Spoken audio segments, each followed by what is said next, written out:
ખેડૂતની શાખ 3 લાખ છે અને ધિરાણ એના ખાતામાં 10 લાખનું શું કામ લખાડી દીધું?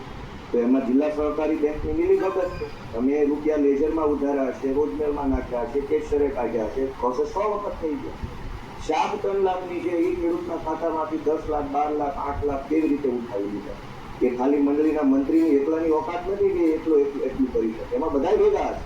બીજી વાત કે મૃતક વ્યક્તિના નામે ધિરાણ ઉઠાવી લીધું છે. તો હું એના એકવાર આખી રજૂઆત કરેલો સાહેબ એક વખત. એટલે શું છે? બિલકુલ સાહેબ, ખબર આ જ અહીંયા છું, ક્યાંય જવાનું નથી.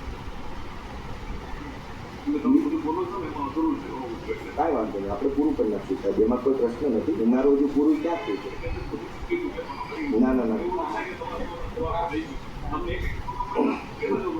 જી જી, તમે જે એફઆઈઆર કરી, એફઆઈઆર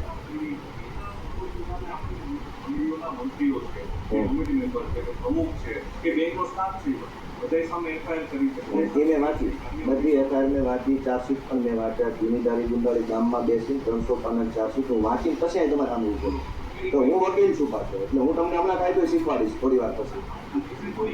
ના ના પણ હવે એ જે કર્યું છે ને, હું તમને કહું, મારી ક્યાં સાહેબ વાત કરી છે, માનની સાહેબ છું કે મરેલા વ્યક્તિના નામે લોન લીધી છે, 7/12 નામ ન હોય એના નામે લોન લીધી છે, સભાસદ નથી એના નામે લોન લઈ લીધી છે, ઓવર ધિરાણ લીધું છે. અને પછી જ્યારે ખેડૂતોએ પૈસા બેંકને પાછા આપવા માટે મંડળીને આવતા, ખેડૂતો રોકડ વહીવટ જ કરે છે.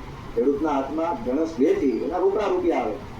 મંડળીના અનેક જગ્યાએ મંત્રીઓએ યા તો ડુપ્લિકેટ દાખલા આપ્યા છે, પૈસા બેંકમાં જમા નથી કરાવ્યા, યા તો દાખલો આપી દીધો છે પણ પૈસા ખિસ્સામાં રાખી લીધા. એવું પણ અનેક જગ્યાએ થયું છે. ખેડૂતોએ પૈસા ભર્યા હોવા છતાંય ખેડૂતના ખાતામાં બોજો બોલે છે. તો મંત્રીએ કે વ્યવસ્થાપક કમિટીએ ડુપ્લિકેટ દાખલા આપ્યા અથવા દાખલો અસલ પણ પૈસા ખિસ્સામાં ઘાલી દીધા.